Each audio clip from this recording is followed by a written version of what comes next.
ప్రియ పరిశుద్ధులారా, ప్రభు పేరట ఈ సాయంకాలపు శుభములు మీకు కలుగును గాక. కూడొచ్చిన వారందరికి కూడా వందనాలు. ఈ థర్స్‌డే ప్రేయర్ మీటింగ్‌లో కొద్దిసేపు డివోషన్‌ని మనము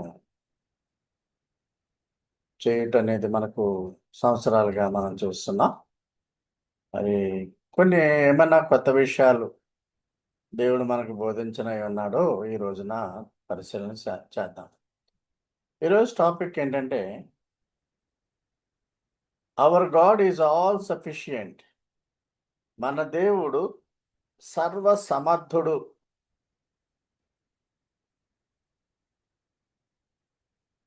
total sufficiency from a total sufficient God. పూర్తిగా సమర్థుడైన దేవుని నుండి సంపూర్ణ సమృద్ధి. పూర్తిగా సామర్థ్యము కలిగిన దేవుని నుండి సంపూర్ణమైనటువంటి సమృద్ధి మనకు ఎల్లవేళలా విశ్వాసముగా మనకు అర్హత ఉంది.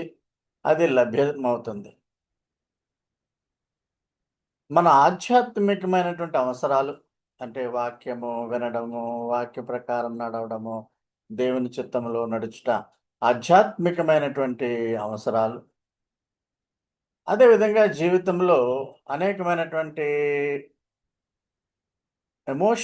భావోద్వేగ పరిస్థితులు వస్తాయి. వాటిలో దేవుని కాపుదల. శారీరకమైన అవసరాలు, ఆహారము, వస్త్రములు, అనారోగ్యం అంటే ఆరోగ్యం కొరకు దేవుని వద్దకు వెళ్ళడం. ఇవన్నీ కూడా వీటన్నిటిని కూడా తీర్చేవాడు ఆయన సమర్థుడు. మన దేవుడు సమర్థుడు. అంటే he is all in all. He is all in all అంటే అన్ని విధాల ఆయన సమర్థుడై ఉన్నాడు.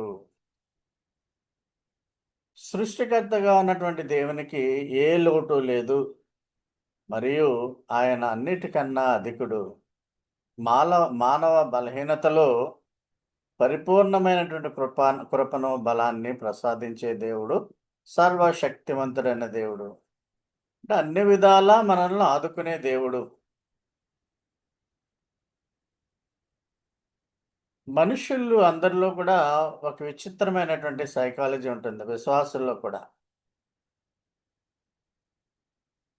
తాము కొన్ని విషయాలు దేవుని వద్ద పెట్టినప్పుడు ఆ విషయాలు మనకి కావాలి అనుకుంటున్నాము, ఆ విషయాల్లో మనకు ఆనందం ఉంటుంది అనేటువంటి విధానంలో ఆ విషయాలు మనకు పాజిటివ్‌గా జరగాలని ప్రార్థన చేస్తా ఉంటాం విశ్వాసులంగా. అయితే దేవుని చిత్తములో మనం అడిగేవి జరగాలని ఎవరు కోరుకోరు. మనము కోరుకున్నటువంటి విషయాలే ప్రార్థించినటువంటి విధానంలో ఏమైతే అడిగి ఉన్నామో అవే కావాలని కోరుకుంటాడు విశ్వాసులు కూడా. ఒకవేళ మనము ఏమి అడిగామో అది దేవుడు అనుగ్రహించకపోతే మనం చాలా నిరుత్సాహపడిపోతాం. దేవుడు మా మొర ఆలకించలేదేంటని. కొన్నిసార్లు మనకిష్టమైనటువంటి వాటిని కూడా దేవుడు అనుగ్రహించడు. ఆయనకి ఇష్టమైనవి అనుగ్రహిస్తాడు గానీ, మనకిష్టమైనవి అనుగ్రహించడు. మనకిష్టమైనటువంటివి దేవునికి కూడా ఇష్టమైతే అప్పుడు మనం ఆయన అనుగ్రహానికి పాత్రులమవుతాం. అంటే మనము ప్రార్థించుట మన వంతు. అత్యధికంగా ఆయన మనకు మన అవసరాలు తీర్చేవాడు ఆయనే. No doubt in it. అత్యధికంగా మనకు ఆయన అనుగ్రహించే సమర్థత కలిగిన వాడు, నో డౌట్. కానీ నువ్వు అడిగి దేవుని చిత్తంలో వాటిని పెట్టినప్పుడు జరిగితే సంతోషించాలి, జరగకపోయినా సంతోషించాలి. కారణం ఏంటంటే ఏది ఏమైనా దేవుని చిత్తమే అని గ్రహించాలి. అయితే దేవుడు మనకు అన్ని విధాల సర్వశక్తుల సర్వ సర్వ విధాలుగా వివిధ స్థాయిల్లో మనకెప్పుడు మన జీవిత కాలంలో ప్రతీదీ కూడా మనకి ఫేవరబుల్‌గానే చేస్తాడు. కొన్నిసార్లు జరగకపోవచ్చు. కానీ మాక్సిమం మనం అనుకున్నవే దేవుని చిత్తంలో జరుగుతూ ఉంటాయి. So, our God is all sufficient, all capable, is everything. కొరింథీయులకు రాసినటువంటి రెండవ పత్రిక 9వ అధ్యాయము 8వ వచనంలో ఏముందంటే, దేవుడు మీకు సమస్త కృపను సమృద్ధిగా అనుగ్రహించగలడు. ఆయన కృప మీకు సమృద్ధిగా అనుగ్రహించబడుతుంది. తద్వారా మీరు అన్ని సమయాలలో, అన్ని విషయాలలో సంపూర్ణ సంతృప్తి పొంది ప్రతి మంచి పనిలోనూ అభివృద్ధి చెందగలరు. అది యాక్చువల్‌గా తెలుగు బైబిల్‌లో ఉన్నటువంటిది ఇంకొక వెర్షన్‌లో మీకు చెప్పాను.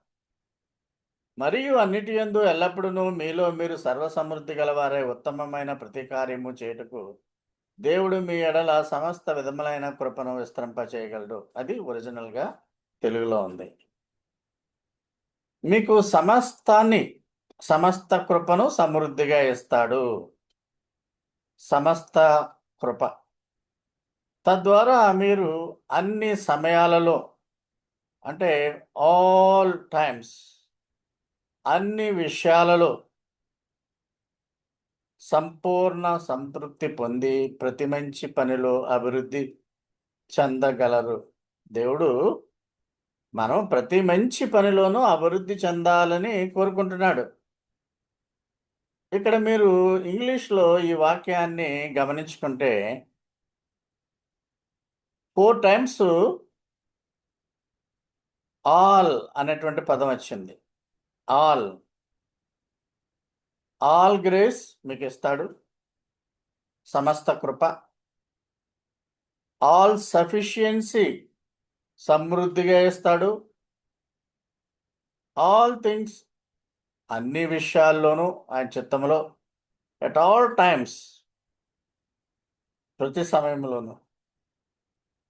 అంటే ఇక్కడ పౌలు గారు కొరింథీయులకు రాస్తూ మీరు ఏ పని చేసినా మీ సొంత ప్రయత్నం ద్వారా కాకుండా దేవుని యొక్క సహాయంతో ఆ పని జరిగే విధముగా ఆయన దగ్గర మీరు ఆయన నుండి సహాయం కోరండి అంటున్నాడు.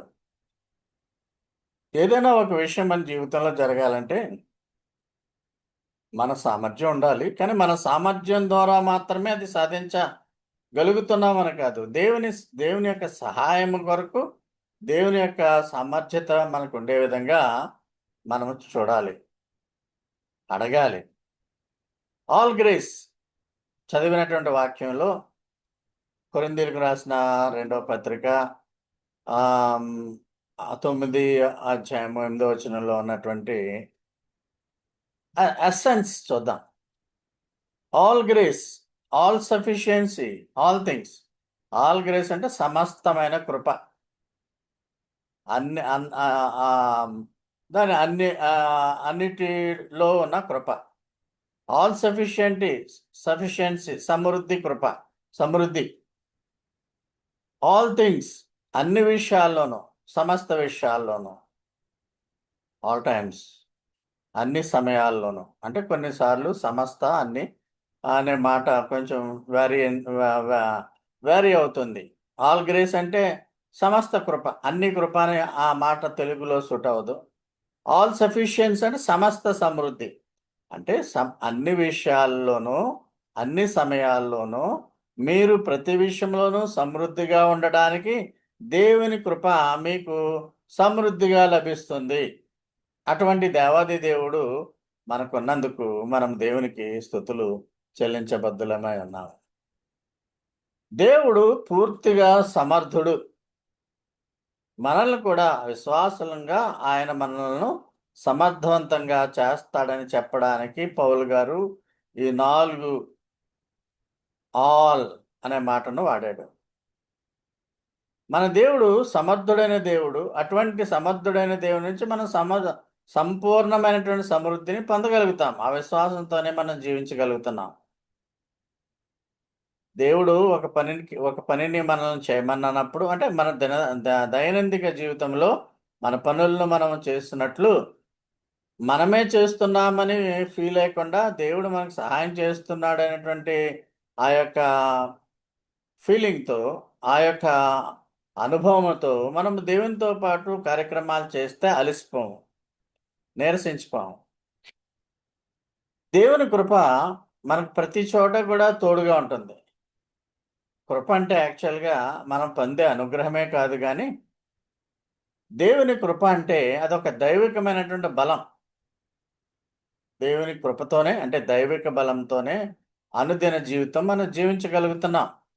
మనంతటా మనం చేయలేనటువంటి పనులను దేవుడు మనము చేసే విధంగా చేయగలుగుతున్నాడు. మనం జీవిస్తున్నాము అంటే, ఈరోజు మనము జీవించగలిగామంటే దేవుని కృప. అంటే దైవికమైనటువంటి బలము అని మనము నమ్మాలి. అపోస్తల కార్యములు 17 అధ్యాయము 24, 25 వచనాల్లో చేస్తే ఇక్కడ మనకు అర్థమైందేంటంటే, దేవుడు సమస్తాన్ని నిర్మించాడు. ఆకాశం అంటే హెవెన్, భూమి ఆయన చేతి పనులు ఇవి.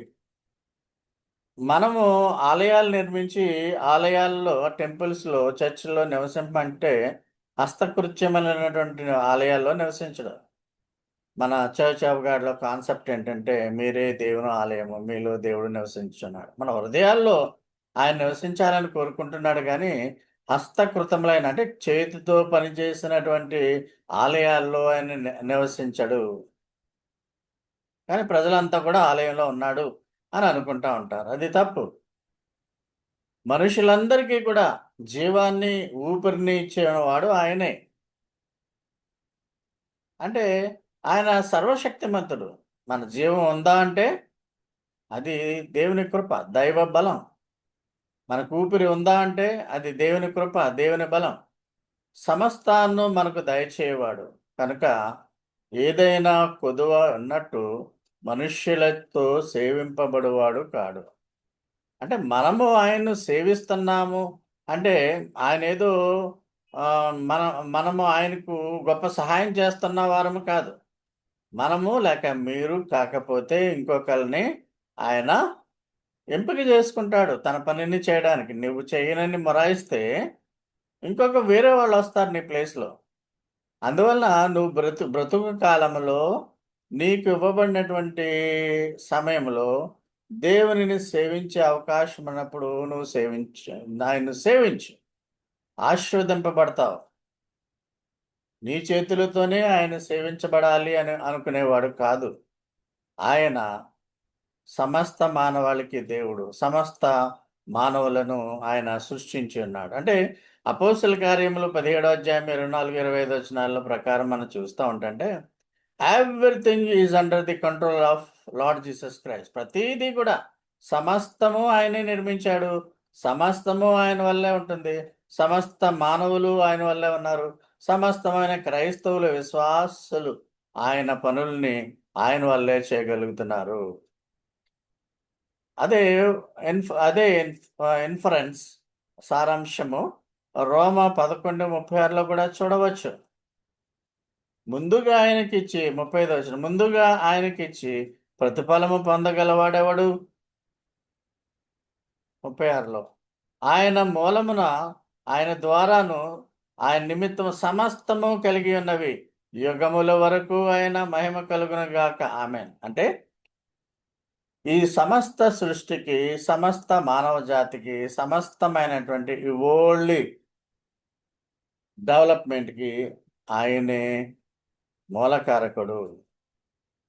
ఆయన ద్వారానే సమస్తము కలిగింది. అయితే సాతాను దేవుని యొక్క సృష్టిని తన సృష్టిగా భావించి ఆయన బిడ్డలను ముఖ్యంగా విశ్వాసులను తన వైపు తిప్పుకోవాలనే ఉద్దేశంతో ఒక ఫాల్స్ ట్రూత్‌ని ప్రజల్లో విస్తరింపచేశాడు. ఈ లోకము సమస్తము దేవునిదే. అయితే సాతాను కొంత కంట్రోల్‌లోకి తీసుకొని సాతాను శోధనలో మనుష్యులను పడవేసి ఆ విధముగా వారిని నరకానికి పంపించే విధముగా ఉన్నాడు. అందుకని రోమా 11:36లో ఏమంటున్నాడంటే, ఆయన ద్వారానే అంతా జరిగింది. ఆయన మూలమున, ఆయన ద్వారా, ఆయన నిమిత్తము సమస్తము కలిగి ఉన్నది. యుగయుగముల వరకు ఆయన మహిమ కలుగును గాక. ఆమేన్. దేవుడు ఒక చేత్తో మనకు ఒక పనిని అప్పగించినప్పుడు, ఏదో ఒక పని, అది ఆయన సర్వీస్ అవ్వుండొచ్చు, లేక మన ఇహలోకములో ఒక పని. చదువుకునే వాళ్ళైతే చదువుకోవడం, ఉద్యోగస్తులైతే ఉద్యోగం, మినిస్ట్రీ చేసేవాళ్ళైతే మినిస్ట్రీ చేయడం, నీతివంతముగా నిబద్ధతో చేయడం. ఒక పని. ఒక పనిని ఒక చేత్తో దేవుడు మనకు అనుగ్రహిస్తే, మరొక చేత్తో ఆయన ఆ పనిని నెరవేర్చడానికి తగిన విధముగా ఆయన మనకు దారి చూపిస్తాడు, దోహదం చేస్తాడు. అయితే నీ మైండు సరిగ్గా ఉండాలి. నీ మనస్సు సరిగ్గా ఉండాలి. నీ మనస్సులో వేరే వేరే దుర్విషయాలు దూరినప్పుడు దేవుడు అప్పగించిన పని నువ్వు చేయలేవు. ఫర్ ఎగ్జాంపుల్, ఒకళ్ళకి మినిస్ట్రీ కాలింగ్ ఉంది, మినిస్ట్రీ చేయాలి, దేవుని సేవ చేయాలి అంటే అది చెడగొట్టడానికి బంధువుల ద్వారా, లేక స్నేహితుల ద్వారా, లేకుంటే తనకు తానే అనేకమైన విషయాలను ఆలోచించి ఆ యొక్క దేవుడు అప్పగిస్తున్నటువంటి పనిని వాడు నిర్లక్ష్యం చేసి పాడైపోతాడు. దేవుడు ఒక పనిని అప్పగించాడు ఒక చేత్తో. రెండవ చేత్తో ఆ పనిని నువ్వు సక్సెస్ చేయడానికి ఆయనే సహకరిస్తాడు.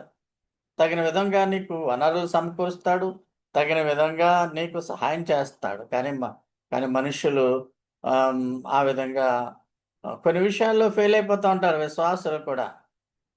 నువ్వు దేవుడు నీ ద్వారా ఏ పనైనా చేయాలి అని అనుకుంటే, చేయించాలనుకుంటే, ఆ పనిని దేవుడే నా కొరకు చేయిస్తాడు అనే విశ్వాసాన్ని నువ్వు కలిగి ఉంటే, మీరు దాన్ని సంపూర్ణంగా సాధించగలుగుతారు.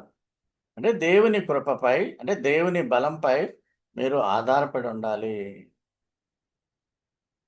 దేవుని నుండి మాకు సహాయం అక్కర్లేదు అనుకునేవాళ్ళు కొంతమంది ఉంటారు.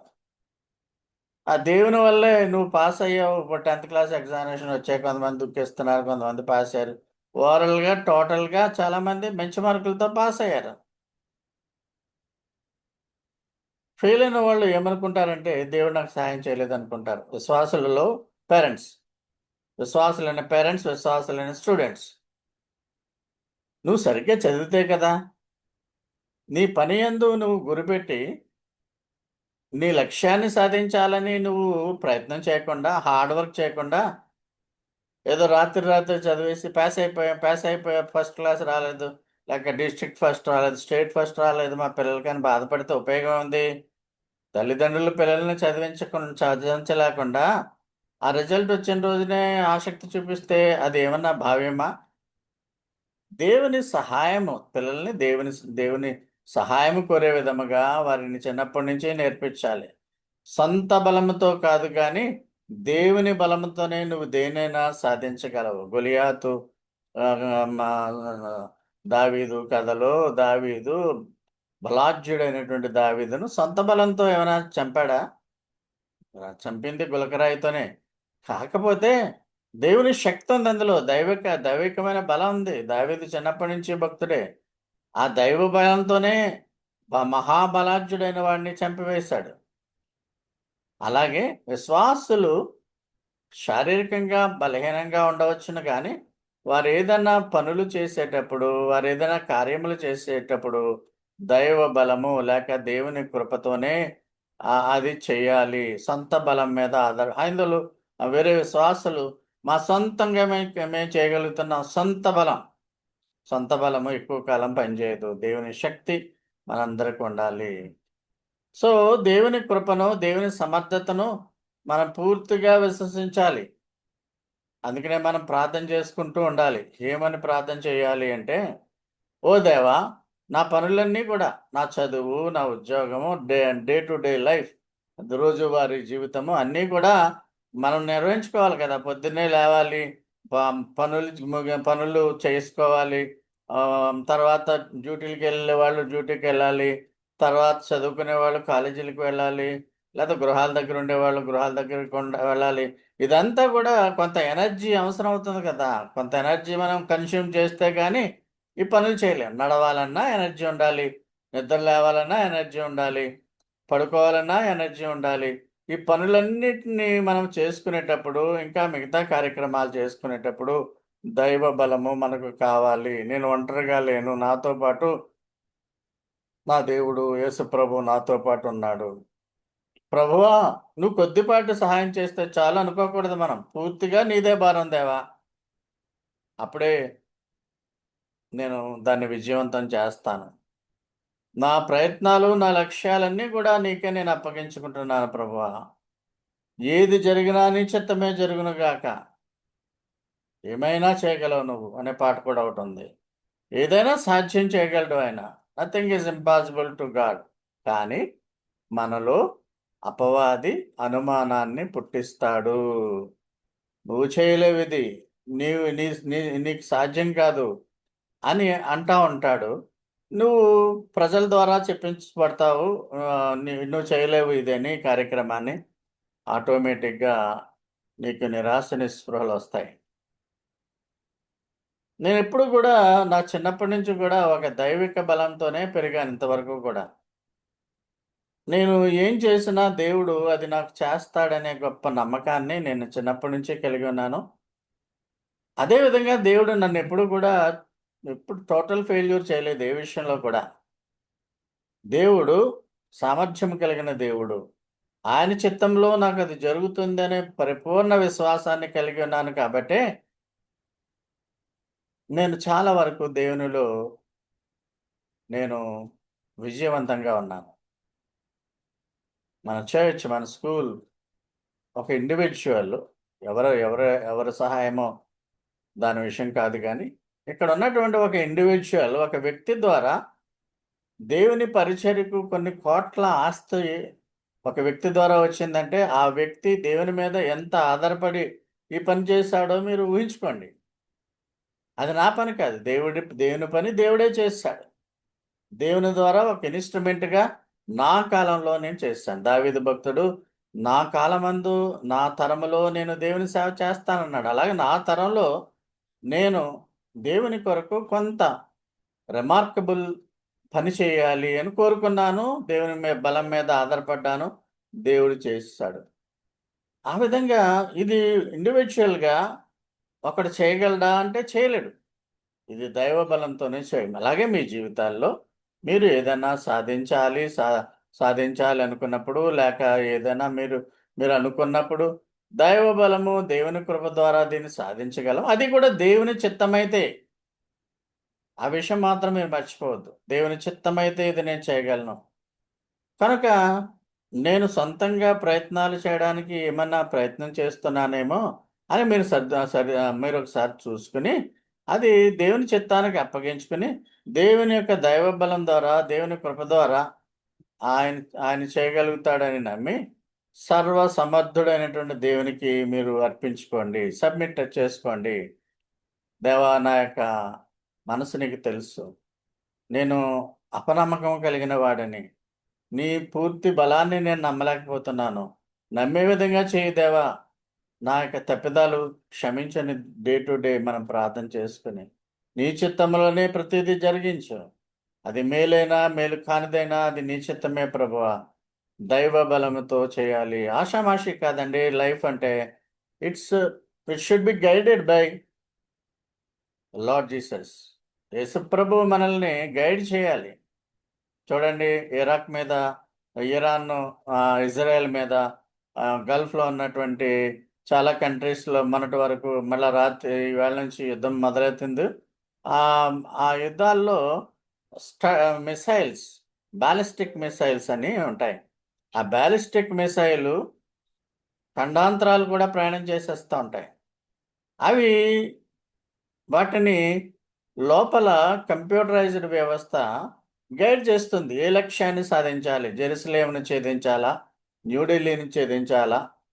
ఆ లక్ష్యం వైపు ఆ మిస్సైల్ వెళ్ళే విధంగా లోపల గైడింగ్ సిస్టమ్ ఉంటుంది. మన లోపల కూడా పరిశుద్ధాత్ముడు ఆ గైడ్ అంటే మనల్ని నడిపించడానికి పరిశుద్ధాత్ముడు ఉన్నాడు. పరిశుద్ధాత్మను నువ్వు పట్టించుకోకుండా ఇది నా సొంత బలం, నా సొంత ఇష్టం అని కాకుండా అందువల్ల వ్యాధులలోనూ, బాధలలోనూ, శ్రమలలోనూ, ఇబ్బందుల్లోనూ దేవా నీ బలము నాకివ్వు.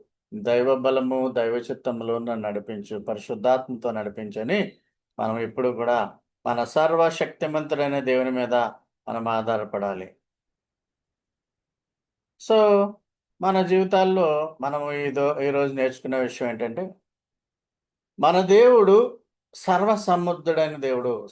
సర్వ ఎవ్రీథింగ్ ఆల్ సఫిషియంట్. ఆయన పూర్తిగా సామర్థ్యం కలిగిన వాడు. ఏదైనా చేయగలడాయన. మనం దేవుని నుంచి సంపూర్ణ సమృద్ధిని పొందుతాము. All provisions, all grace, all sufficiency, all things, all times అన్నీ కూడా ఆయన మనకు సమృద్ధిగా అనుగ్రహించేవాడు. దేవుడు అలాగన మనల్ని కూడా బాగా దీవించి, ఆశీర్వదించి, ఆయన విశ్వాసములో నిలకడగా ఉండులాగన పడిపోకుండా ఆయన పరిశుద్ధాత్మ చేత నడిపింపబడే విధంగా దేవుడు మనల్ని దీవించునుగాక.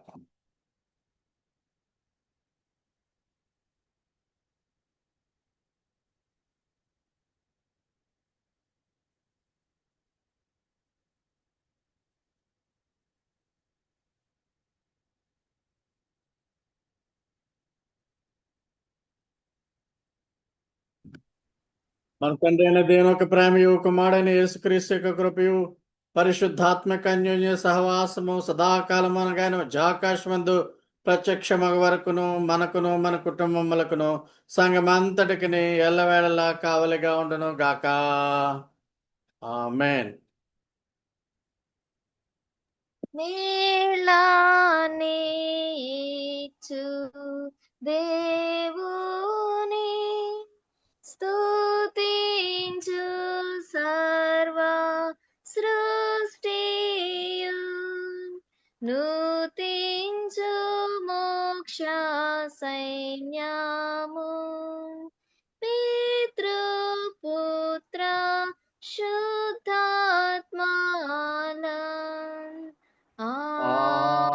ఆమేన్.